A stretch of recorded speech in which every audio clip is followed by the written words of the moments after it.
Heading डालिए विद्युत क्षेत्र।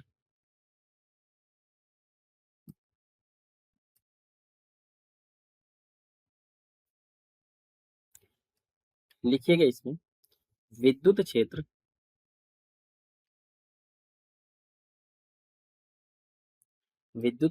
एक आवेशित कण, एक आवेशित कण के चारों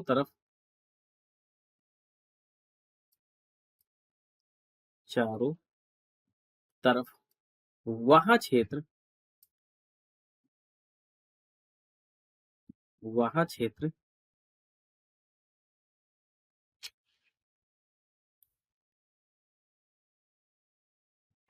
वह क्षेत्र जिसमें वह अन्य आवेशित जिसमें वह अन्य आवेशित कणों द्वारा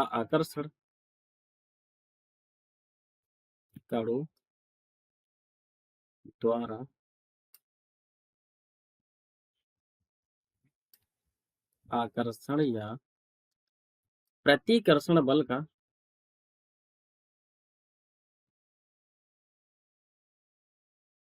प्रतिकर्षण बल का अनुभव करता है। अनुभव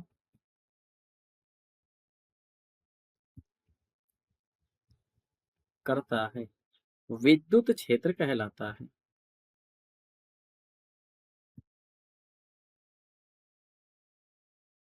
विद्युत क्षेत्र कहलाता है। क्लियर है प्यारे विद्यार्थियों?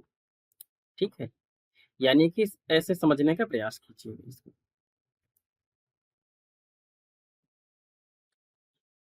जैसे मान के चलिएगा यहाँ पे कोई आवेश Q है और कोई अन्य आवेश Q1 है और यहाँ पे Q2 है। ठीक है, अब इसको समझिएगा। यहाँ पे Q और Q1 ये एक दूसरे को प्रतिकर्षित करते हैं। यहाँ पे प्रतिकर्षण बल का अनुभव हो रहा है। अगर मैं इसे यहाँ पे ऐसे दिखाऊं, ठीक है, कि ये एक दूसरे को आकर्षित करते हैं, तो यहाँ पे जो क्षेत्र बन रहा है, ये जो क्षेत्र है, ठीक है, जहाँ पे आकर्षण और प्रतिकर्षण बल का जो अनुभव होता है, उसे हम क्या कहते हैं? विद्युत क्षेत्र कहते हैं। क्या कहते हैं प्यारे मित्रों? विद्युत क्षेत्र कहते हैं। क्लियर है इतनी बातें? अच्छा, अगली हेडिंग डालिए विद्युत बल।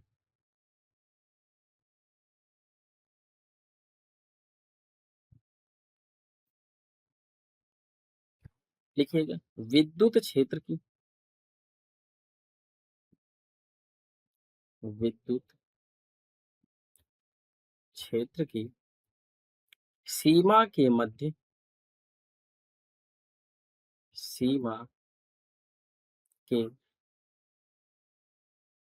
मध्य दो आवेशित कणों में दो आवेशित कणों में दो आवेशित कणों में कार्यरत आकर्षण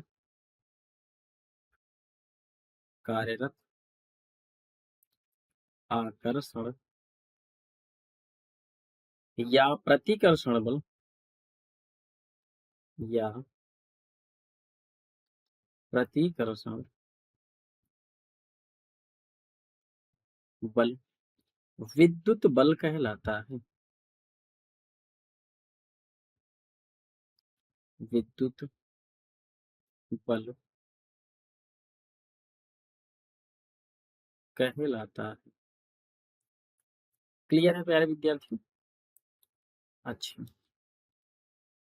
अगली आप हेडिंग डालिएगा विद्युत क्षेत्र की तीव्रता के कारण।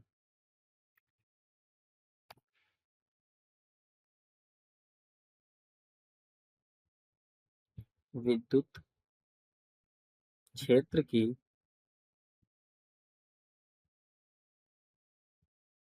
तीव्रता के कारण। ठीक है, इसमें आप फर्स्ट नंबर हेडिंग डालिएगा,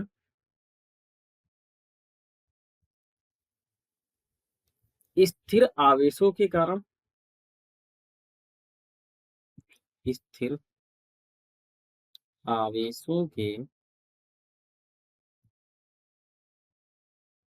कारण अथवा स्थिर वैद्युतिकी।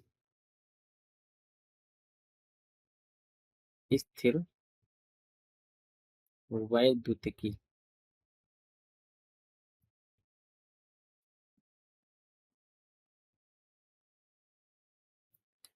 क्लियर है प्यारे विद्यार्थियों? इसमें लिखिएगा, देखिए भौतिक विज्ञान की वह शाखा, भौतिक विज्ञान की वह शाखा, भौतिक विज्ञान की वह शाखा जिसमें जिसमें स्थिर आवेशों के कारण, स्थिर आवेशों के कारण उत्पन्न विद्युत क्षेत्र, उत्पन्न विद्युत क्षेत्र व उन आवेशों के मध्य, व उन आवेशों के मध्य क्रिया प्रतिक्रिया का, क्रिया प्रतिक्रिया का, क्रिया प्रतिक्रिया का अध्ययन किया जाता है। अध्ययन किया जाता है, स्थिर वैद्युतिकी कहलाती है। स्थिर वैद्युतिकी कहलाती है। ठीक है, जैसे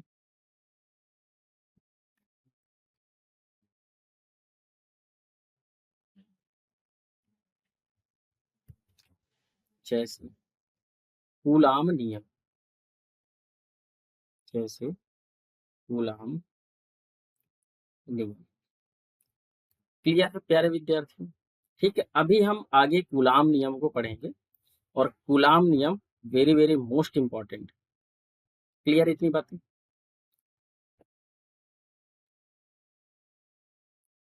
अब इसमें देखिएगा जो अनुप्रयोग, ठीक है, तो क्या क्या अनुप्रयोग है स्थिर वैद्युतिकी के, क्या क्या अनुप्रयोग है? तो अनुप्रयोग जो फर्स्ट है वो आपका है किसमें? कैथोड नली में। किसमें किया जाता है प्यारे बच्चों? कैथोड नली में। ठीक है, दूसरा इसका क्या प्रयोग है? दूसरा प्रयोग है लाउड स्पीकर में, लाउड स्पीकर में। ठीक है, तीसरा तीसरा तीसरा इसका प्रयोग है, तीसरा भी लिख लीजिएगा, सिनेमा घरों में। ठीक है, कहाँ पे? चलचित्रण व सिनेमा घरों में। चल चित्रण व सिनेमा घरों में, ये कुछ उपयोग। क्लियर है प्यारे बच्चों? ठीक है, अगली आप हेडिंग डालिएगा, ठीक है, सेकंड नंबर हेडिंग आपको डालना है। क्या डालना है? देखो, फर्स्ट नंबर ये हो गया स्थिर आवेशों के कारण या स्थिर वैद्युत की। अब सेकंड नंबर इसका है गतिमान आवेशों के कारण, गतिमान आवेशों के कारण या फिर धारा वैद्युत की, धारा वैद्युत की।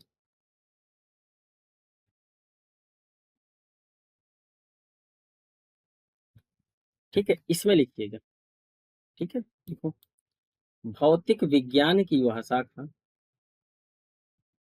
भौतिक विज्ञान की वह शाखा, भौतिक विज्ञान की वह शाखा जिसमें, जिसमें गतिमान आवेशों के कारण, जिसमें गतिमान आवेशों के कारण उत्पन्न विद्युत क्षेत्र,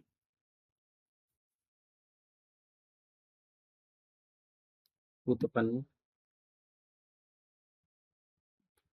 विद्युत क्षेत्र व चुंबकीय क्षेत्र,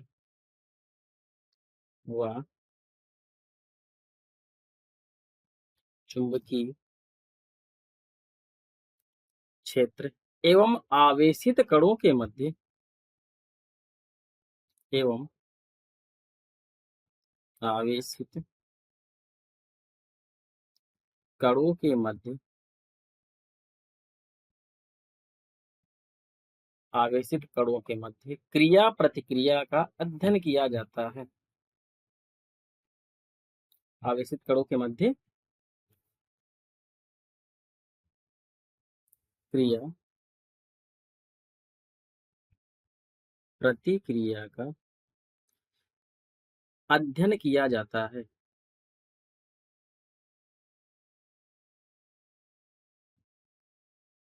अध्ययन किया जाता है, धारा वैद्युतिकी कहलाती है। धारा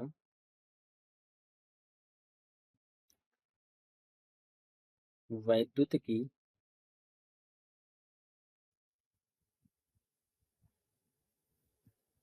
कहलाती है। क्लियर है प्यारे बच्चों? ठीक है, यहां तक समझ में आ गया। इसके अगर हम अनुप्रयोग की बात करें तो अनुप्रयोग क्या है? इसका अनुप्रयोग जैसे समझिएगा, यहाँ पे एक आर्स्टेड है, उन्होंने प्रयोग किया था, ये हम अ, चौथे चैप्टर में पढ़ेंगे। ठीक है, तो यहाँ पे लिखिएगा जैसे ऑरस्टेड का प्रयोग, या ऑरस्टेड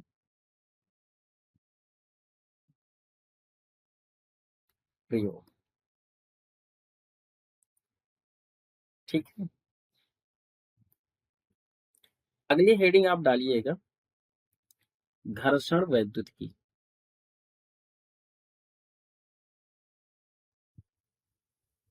घर्षण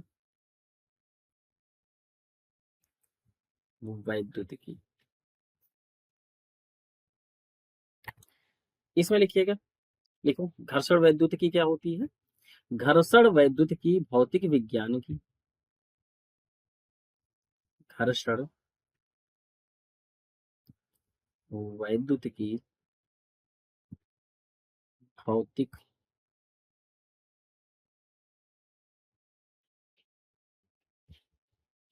विज्ञान की वह शाखा है,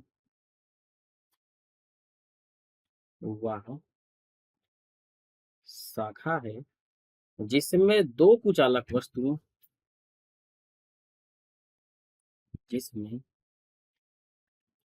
दो कुचालक वस्तुओं, इसमें दो कुचालक वस्तुओं को परस्पर रगड़ा जाता है, वस्तुओं को परस्पर रगड़ा जाता है, और रगड़ व घर्षण के पश्चात, और रगड़ व घर्षण के पश्चात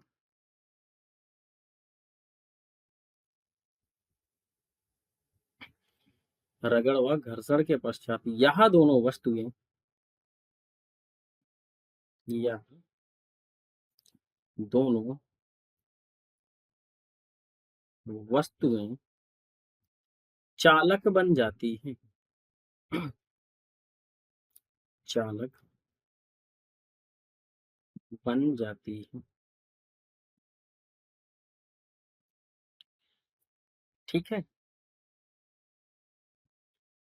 ये बात समझ में आई। मतलब क्या है कि जो घर्षण वैद्युतिकी है, भौतिक विज्ञान की वह शाखा है, इसमें दो कुचालक वस्तुएं होंगी, जब उनको आप आपस में रगड़ोगे, ठीक है, पहले वो कुचालक होंगी, रगड़ने के बाद क्या होगा, वो चालक बन जाती है। ठीक है, इसको ऐसे समझने का प्रयास कीजिएगा। मान के चलिएगा, यहाँ पे ऐसे समझिए, हमारे पास एक वस्तु है जिसका नाम है ए, और दूसरी वस्तु है बी। ठीक है, दोनों शुरुआत में क्या है, कुचालक है। क्या है प्यारे मित्रों, कुचालक है।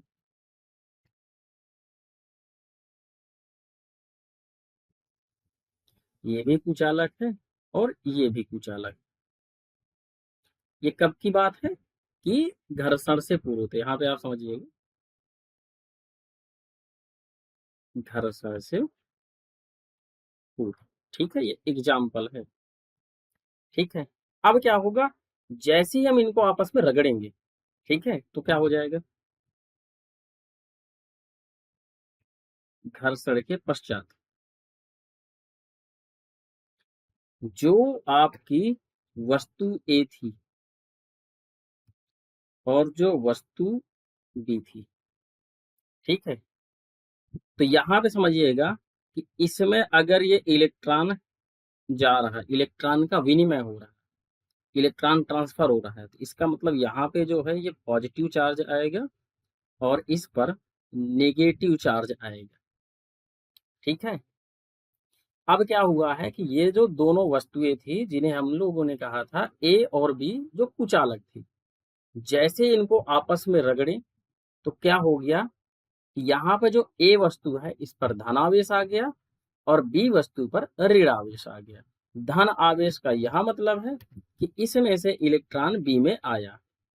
क्लियर, यानी कि ए ने बी को इलेक्ट्रॉन दिया है, इस वजह से ए पर पॉजिटिव चार्ज है और बी पर निगेटिव चार्ज। अब यहाँ पे जो दोनों वस्तुएं कुचालक थी वो क्या बन गई, चालक बन गई। क्लियर है प्यारे विद्यार्थियों, ठीक है। अच्छा, अब यहाँ पे समझिएगा, अब इसमें देखिएगा, यहाँ पे लिखिएगा,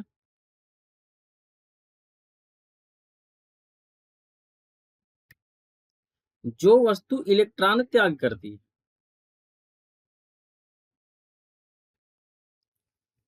जो वस्तु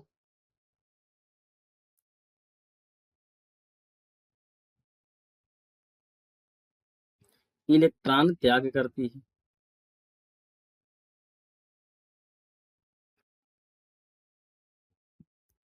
उसमें होता क्या है, समझिएगा,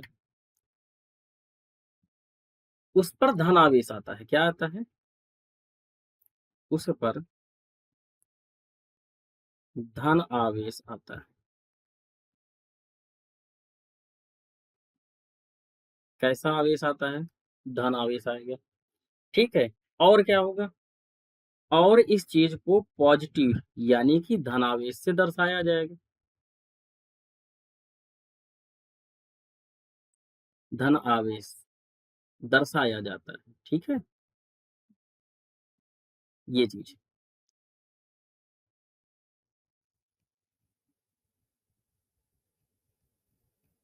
दर्शाया जाता है। अगली बात क्या आता है, वस्तु के द्रव्यमान में कमी आती है। वस्तु के द्रव्यमान में कमी आती है। क्लियर है? मतलब क्या है कि इसको ऐसे समझिएगा, कोई एक वस्तु है, इसमें से इलेक्ट्रॉन गया है, जब इसमें से इलेक्ट्रॉन जाएगा तो क्या होगा, इसके द्रव्यमान में कमी आएगी। ठीक है, तो ध्यान रखिएगा, जिसमें से इलेक्ट्रॉन जाएगा उस पर पॉजिटिव चार्ज आएगा।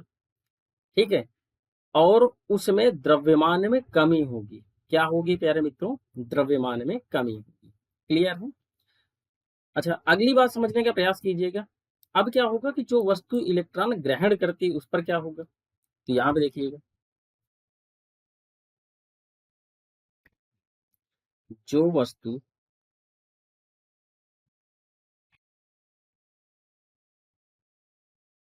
इलेक्ट्रॉन ग्रहण करती है, ठीक है, उसमें क्या मामला आएगा, ध्यान समझिएगा, उस पर क्या आएगा, उस पर ऋण आवेश आता है। क्या आता है, उस पर ऋण आवेश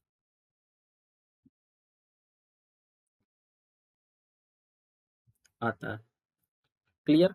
और क्या बात है, देखो इसको हम पॉजिटिव से दिखा रहे थे, इसको क्या दिखाएंगे, निगेटिव से दर्शाया जाएगा। किससे, निगेटिव दर्शाया जाता है।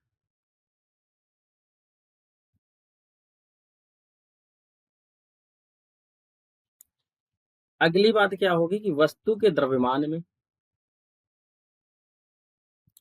वस्तु के द्रव्यमान में वृद्धि होगी। क्या होगी प्यारे मित्रों, वृद्धि होगी। ठीक है, ये बातें आपको ध्यान रखिएगा, यहाँ पे वृद्धि होती है, यहाँ पे कमी होती है। ठीक है, जैसे यहाँ पे एक वस्तु थी और इससे इलेक्ट्रॉन निकल के गया, तो जब इससे इलेक्ट्रॉन निकल के जाएगा तो इसमें क्या आएगी, कमी आई है। अब यहाँ पे कोई है, इस पे ये इलेक्ट्रॉन शिफ्ट हो रहा है, तो इसमें वृद्धि हो जाएगी, किसकी, द्रव्यमान की। क्लियर है इतनी बात? ठीक है,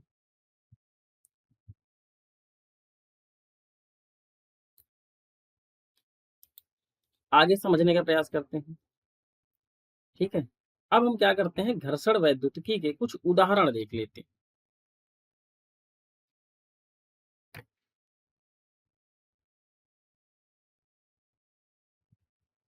घर्षण वैद्युतिकी के उदाहरण। ठीक है, एग्जाम्पल नंबर फर्स्ट देख लेते हैं। ठीक है, हम क्या कर रहे हैं, देखो समझिएगा, घर्षण से पूर्व का मतलब है रगड़ने से पहले। घर्षण से जो पूर्व है, मान के चलिए कि हमारे पास एक ए है और एक बी वस्तु है। इस ए वस्तु में हम ले लेते हैं कांच की छड़। क्या ले लेते हैं मित्रों, कांच की छड़ ले लेते हैं। इस वाले में हम रेशम ले लेते हैं। क्लियर है? अब क्या होगा, कांच की छड़ और रेशम, इनको आपस में रगड़ेंगे, तो जब रगड़ेंगे तो क्या होगा, यहां समझिएगा, घर्षण के बाद। ठीक है, जो वस्तु ए थी और जो वस्तु बी थी, ए वस्तु क्या थी आपकी, कांच की छड़,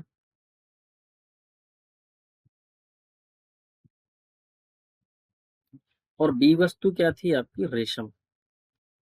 क्या थी मित्रों, रेशम।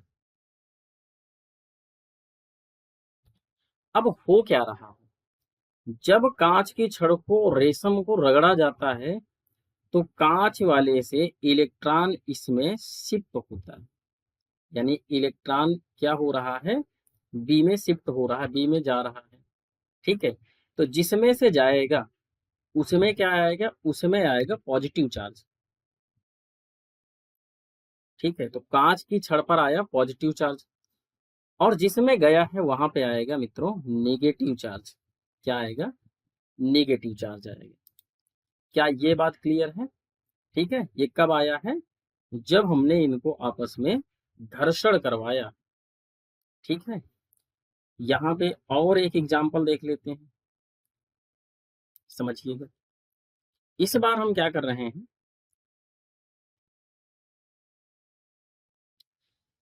घर्षण से पूर्व।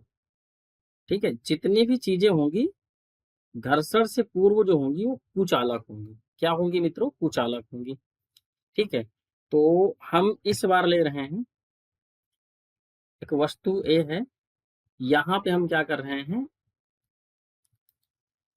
यहाँ पे ले लेते हैं बिल्ली की खाल। क्या ले लेते हैं, बिल्ली की खाल।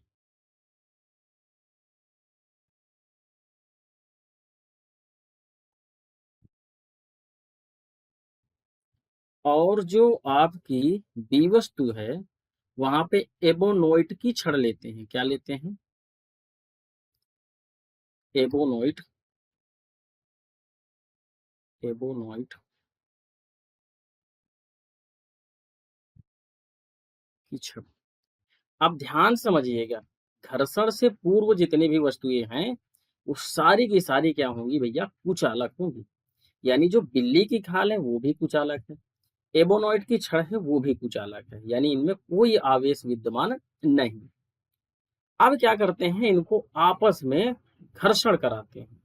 तो जैसे ही घर्षण कराएंगे फिर देखते हैं रिजल्ट क्या आया। तो यहाँ पे लिखेंगे घर्षण के बाद।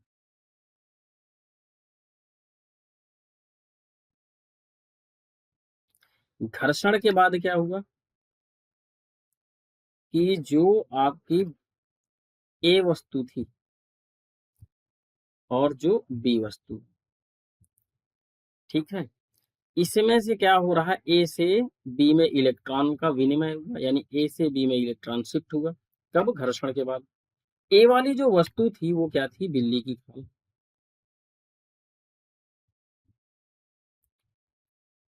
ठीक है, क्या थी, बिल्ली की खाल।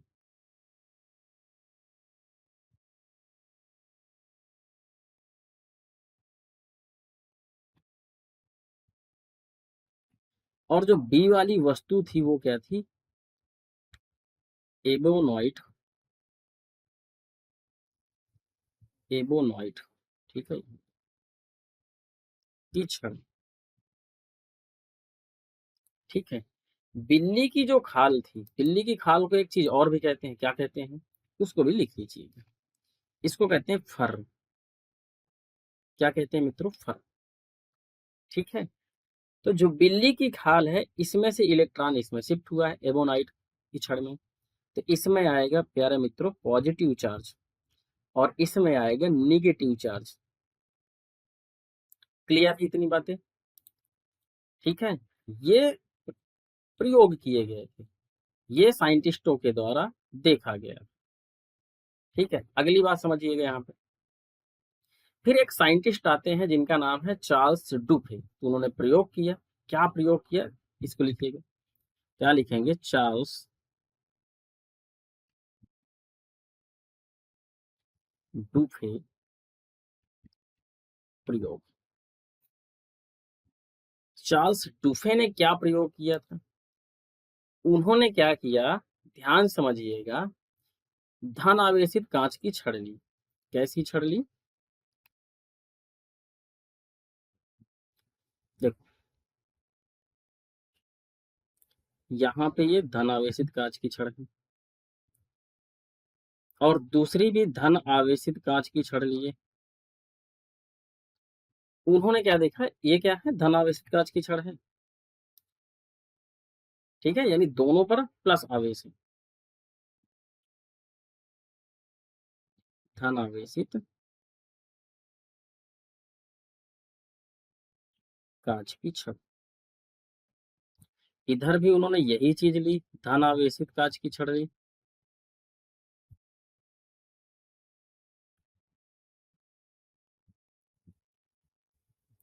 ठीक है।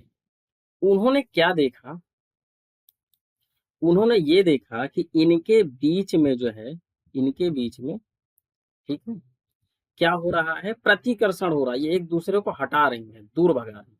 क्या हो रहा है, प्रतिकर्षण हो रहा है।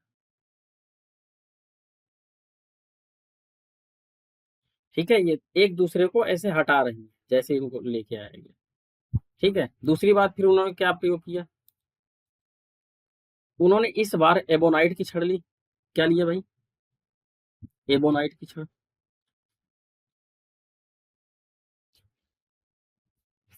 एबोनाइट की छड़ में नेगेटिव चार्ज होता है।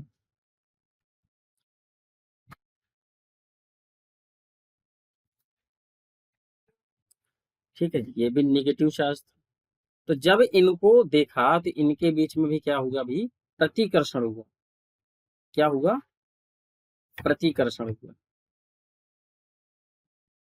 इनके बीच में भी क्या हुआ, प्रतिकर्षण हुआ। ये एक दूसरे को धक्का मारने लगे। ठीक है, अगला उन्होंने इसी चीज पर प्रयोग किया। अब क्या किया उन्होंने, एक तो कांच की छड़ ली। ठीक है, कांच की छड़ पर क्या है भाई, पॉजिटिव चार्ज है। ठीक है, दूसरा क्या लिया उन्होंने, एबोनाइट की छड़ ली, जिस पर नेगेटिव चार्ज है। ठीक है, ध्यान समझते जाइएगा। ये यहाँ पे इस पर पॉजिटिव चार्ज है और इस पर नेगेटिव चार्ज है। उन्होंने इनके बीच में देखा तो ये आकर्षण हुआ इनके बीच में, ये एक दूसरे को खींचने लगे। ठीक है, क्या हुआ, आकर्षण हुआ। क्लियर है प्यारे विद्यार्थियों। ठीक है, चार्ल्स डुफे ने क्या किया, दो वस्तुएं ली।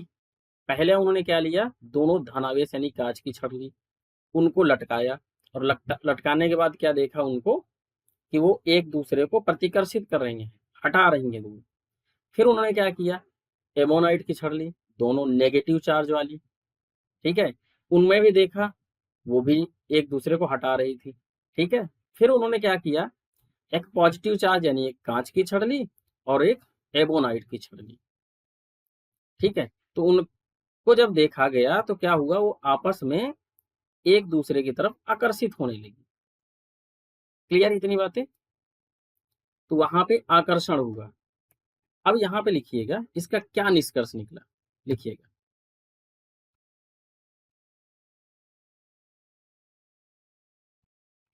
निष्कर्ष, क्या निष्कर्ष उन्होंने निकाला, कि समान प्रकृति के आवेशों के बीच, समान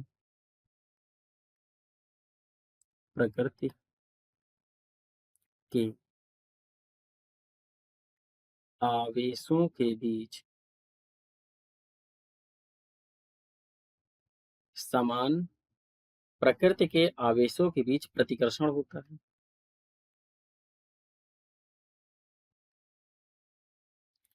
प्रतिकर्षण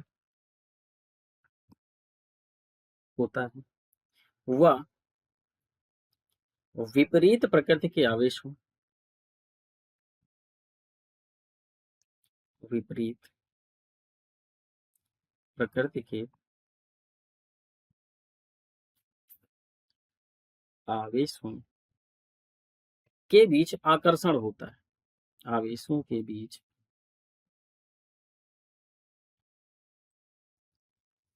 आकर्षण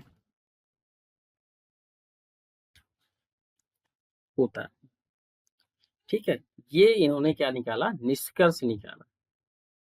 ठीक है, अब कुछ और बातें समझ लेते हैं। क्या समझ लेते हैं, बेंजामिन फ्रैंकलिन का कथन समझ लेते हैं कि वे क्या थे। ठीक है, हेडिंग डालिएगा,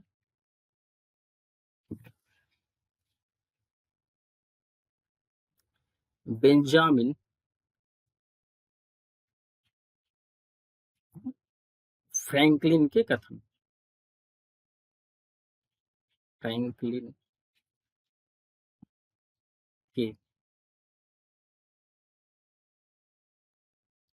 कथन। ठीक है, इसको लिखिएगा, समझिएगा यहाँ पे।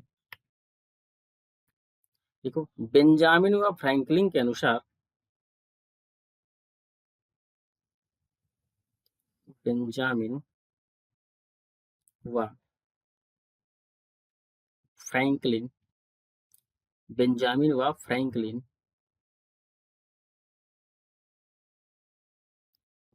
के अनुसार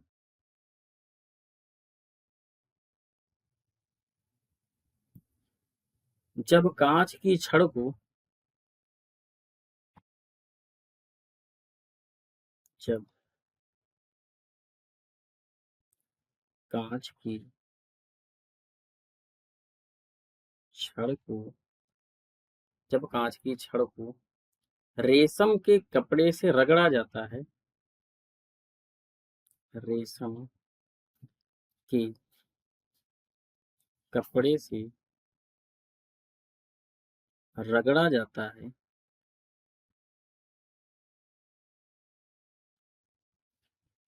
रगड़ा जाता है तो कांच की छड़ पर तो कांच की छड़ पर उत्पन्न आवेश को धनावेश कहा जाता है। उत्पन्न आवेश को धन आवेश कहा जाता है। क्लियर। एवं जब ऊन तथा एवं जब ऊन, ठीक है, जब ऊन तथा, ठीक है, या ऊन अथवा कर लीजिएगा, ऊन अथवा ऊलन,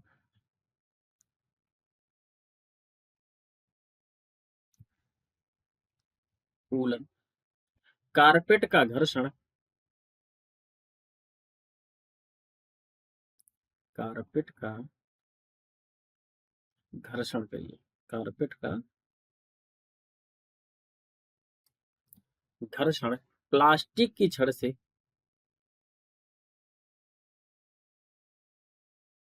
प्लास्टिक की छड़ से किया जाता है।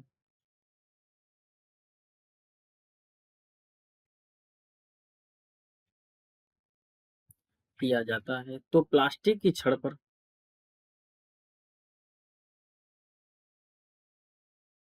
तो प्लास्टिक की छड़ पर उत्पन्न आवेश, उत्पन्न आवेश ऋण आवेश कहलाता है।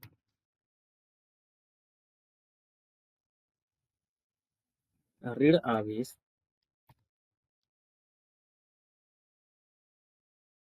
कहलाता है। ठीक है, ये बेंजामिन फ्रैंकलिन के क्या थे, कथन थे। क्या थे मित्रों, कथन थे।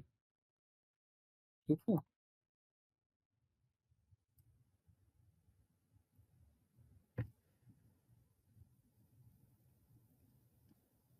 ऐसे कर लीजिए। ठीक है, हाईलाइट कर लीजिए। क्लियर है मित्रों। अगली हेडिंग डालिएगा, विद्युत आवेश।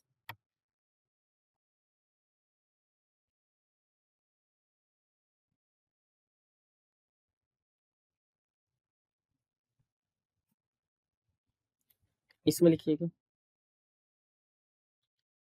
लिखो, किसी वस्तु में उत्पन्न, किसी वस्तु में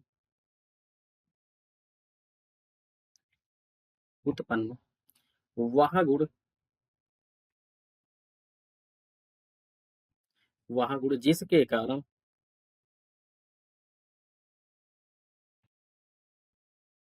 जिसके कारण वह अन्य वस्तुओं को, वह अन्य वस्तुओं को अन्य वस्तुओं को आकर्षित या प्रतिकर्षित कर सकती है। आकर्षित या प्रतिकर्षित कर सकती है।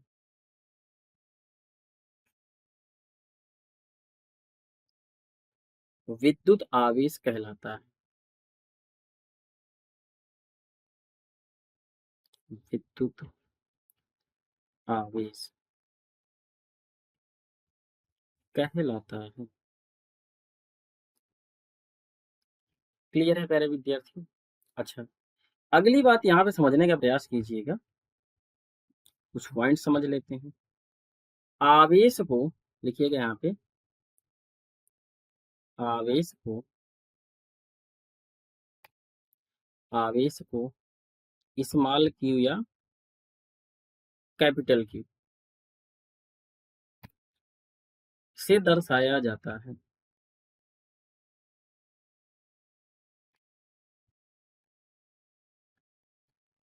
दर्शाया जाता है, ठीक है।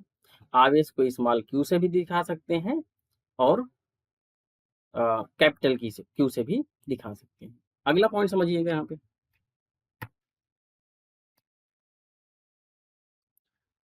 आवेश एक अदिश राशि है। क्या है?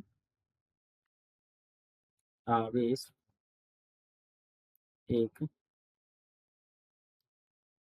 अदिश राशि है।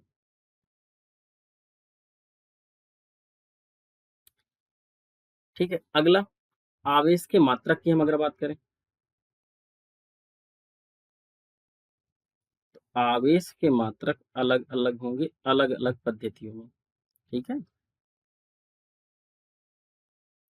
तो यहाँ पे समझिएगा, जैसे अगर हम बात करें एमकेएस पद्धति में, इसमें बात करें एमकेएस पद्धति में,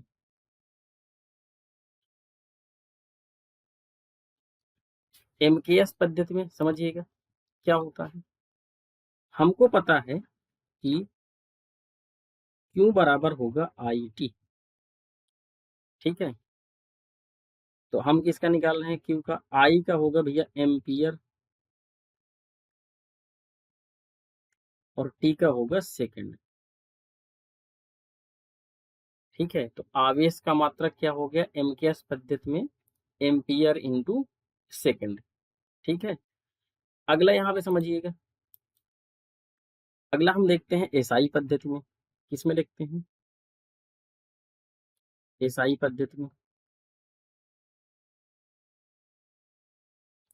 एसआई पद्धति,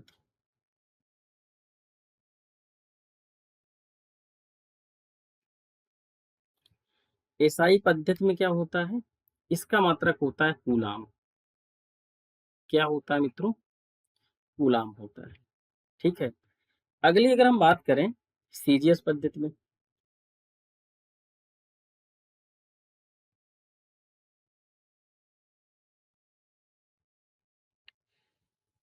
सीजीएस पद्धति में क्या होता है? स्टेट कूलाम होता है। क्या होता है भैया? स्टेट कूलाम होता है। अगली हम बात करते हैं विद्युत चुंबकीय इकाई। किसमें बात करते हैं? विद्युत चुंबकीय इकाई, जिसे शार्ट में क्या कहा जाता है? EMU। EMU। इसमें क्या होता है भैया? इसमें होता है एब कूलाम। क्या होता है? एब कूलाम। क्लियर है? अगला हम देखते हैं यहाँ पे आवेश का जो प्रायोगिक मात्रक है वो क्या होगा?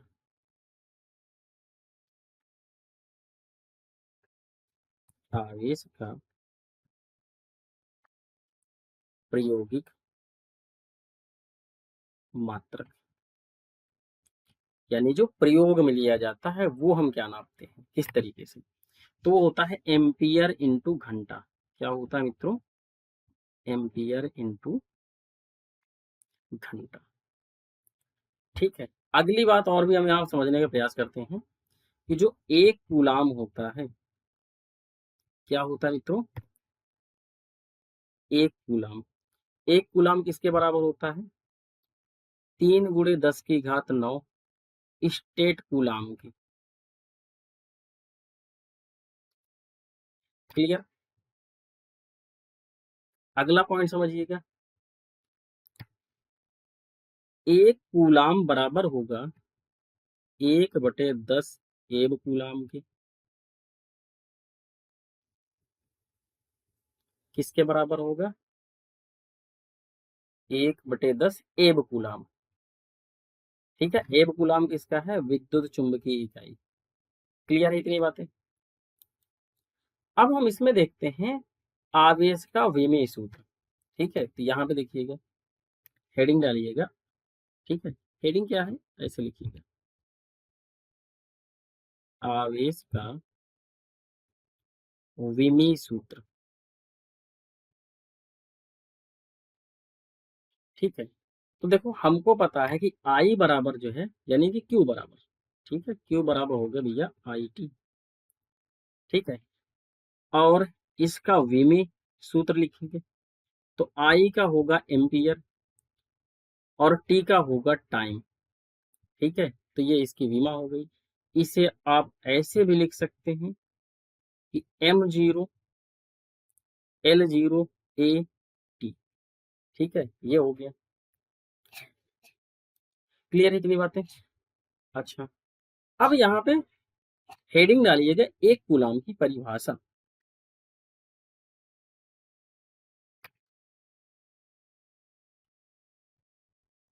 एक कूलाम की परिभाषा। ठीक है, अब ध्यान से समझने का यहाँ पे प्रयास कीजिएगा। हमको मालूम है कि Q बराबर है आई टी। अब इसमें कंडीशन, यदि आई जो है वो क्या हो? 1 एम्पियर हो। क्या हो भैया? 1 एम्पियर हो। और दूसरी कंडीशन, जो टी है वो 1 सेकेंड हो। तो Q बराबर क्या होगा? 1 × 1 यानी Q बराबर 1 कूलाम।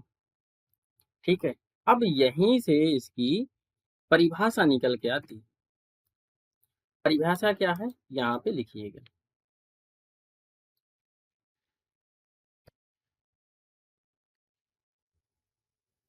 ठीक है, यदि किसी चालक में, यदि किसी चालक में 1 एम्पियर धारा, 1 एम्पियर धारा 1 सेकेंड तक प्रवाहित होती है,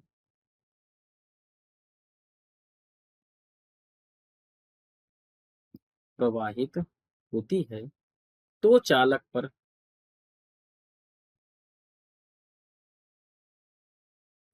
तो चालक पर उत्पन्न आवेश,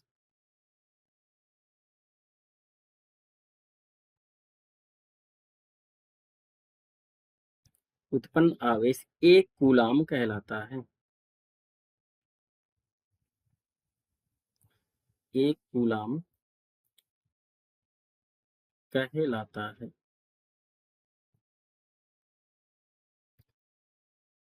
ठीक है, तो ये आपके 1 कूलाम की परिभाषा हो गई।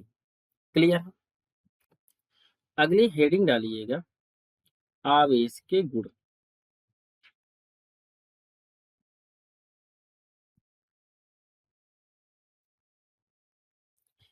इसमें लिखिएगा आवेश के गुण में कि आवेश के क्या क्या गुण हैं।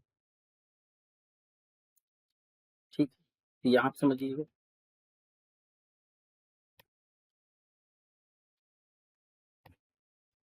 देखो समान प्रकृति के आवेशों के मध्य, समान प्रकृति के आवेशों के मध्य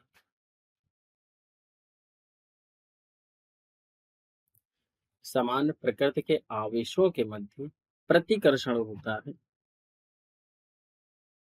ठीक है, क्या होगा? प्रतिकर्षण होता है।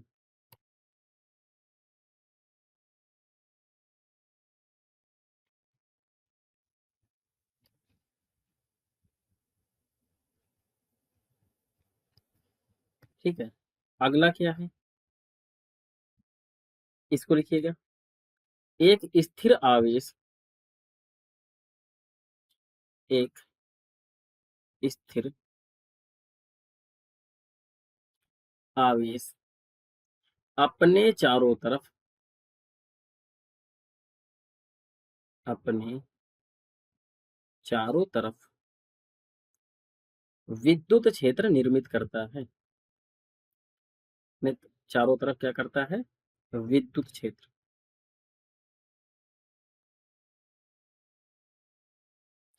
विद्युत क्षेत्र निर्मित करता है।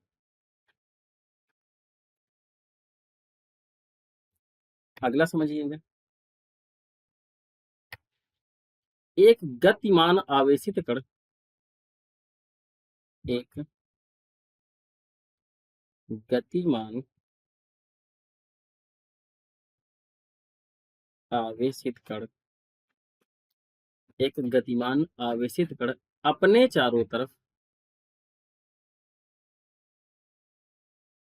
अपने चारों तरफ विद्युत व चुंबकीय क्षेत्र,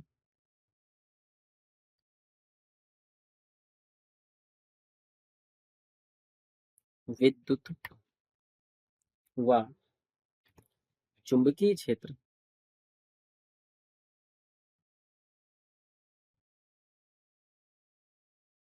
चुंबकीय क्षेत्र दोनों उत्पन्न करता है, दोनों उत्पन्न करता है। ठीक है, अगला पॉइंट लिखिएगा, फोर्थ नंबर, इसमें लिखिएगा। यदि किसी वस्तु पर आवेश, यदि किसी वस्तु पर आवेश,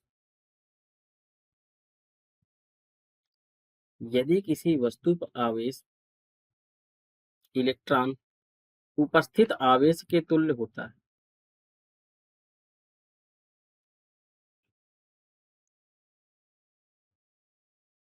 उपस्थित उपस्थित आवेश के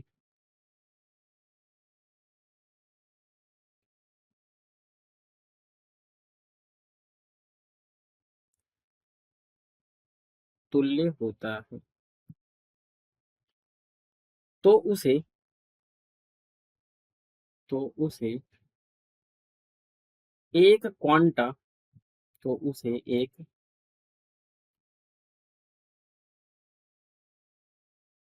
क्वांटा कहा जाता है।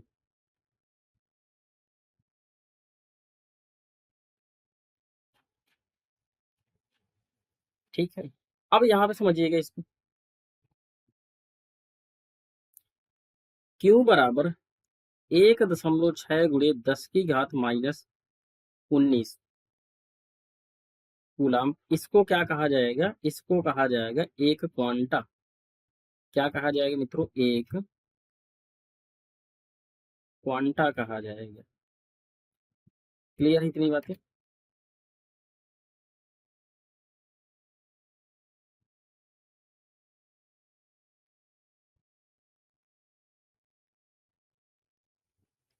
ठीक है,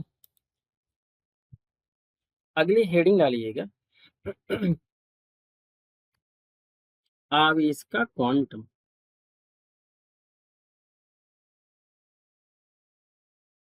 आवेश का क्वांटम।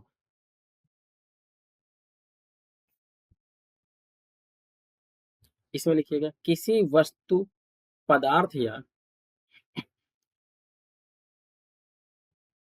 किसी वस्तु पदार्थ या आवेश किसी वस्तु पदार्थ या